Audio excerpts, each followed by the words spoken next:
مگه آسمان خراشان نماد مدرنیته و ثروتمندی یک شهر نیستن؟ چرا کشورهایی مثل آمریکا، استرالیا یا چین انگار مسابقه گذاشتن به ابرا برسن ولی اروپا هنوز کوتاه مونده؟ از 1000 سازه بلند جهان فقط 7 تاش تو اتحادیه اروپا است. اما قبل از اینکه به پاسخ این سوال بپردازیم بهتره یه نگاهی به رقیب برج ایفل تو پاریس بندازیم. این برج چطوری تونسته تو شهر کوتاه پاریس ساخته بشه؟ چرا فقط همین یه دونه است؟ اگه به تاریخچه ساخت برج مونپارناس توجه کنیم متوجه میشیم در سال 1973 تکمیل شده، یعنی 26 سال قبل از تکمیل برج ایفل.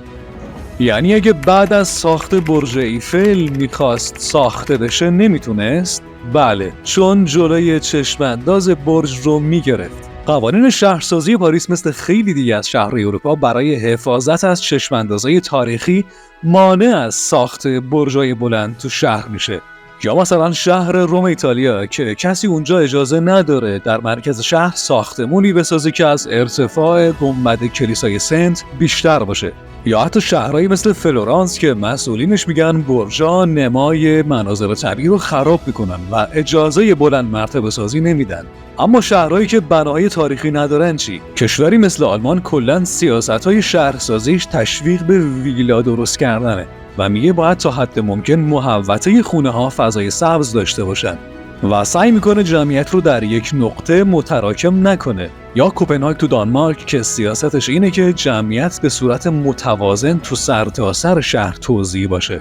اما این وسط شهر لندن میتونه استثنا باشه چون هم افقی رشد کرده و هم عمودی. لندن یکی از مهمترین مراکز مالی و تجاری تو دنیاست و خیلی از شرکت‌های بزرگ تو این شهر دفتر دارن، اما مرکز شهرش فضای محدودی داره. جمعیت 8 میلیونیش هم تو این فضای محدود خونه میخوان. بنابراین به ناچار بلند مرتبه سازی تو نقاط مختلف لندن رواج داشته. ناگفته نمونه که قوانین ساخت و ساز برای مراکز شهرهای توریستی مثل روم یا پاریس وقتی به سمت حومه شهر میریم متعادل تر میشه. یعنی تو مراکز شهر تقریبا نمیشه ولی حومه ممکنه بشه. متن این ویدیو حاصل تحقیق تیم نویسندگی ماست. ممنون میشم اگه نظری در این مورد دارید در کامنت ها با ما در میون بذارید و اگه از این ویدیو خوشتون اومد و نمیخواید که ویدیوهای بعدی ما رو از دست بدید کانال ما رو سابسکرایب کنید.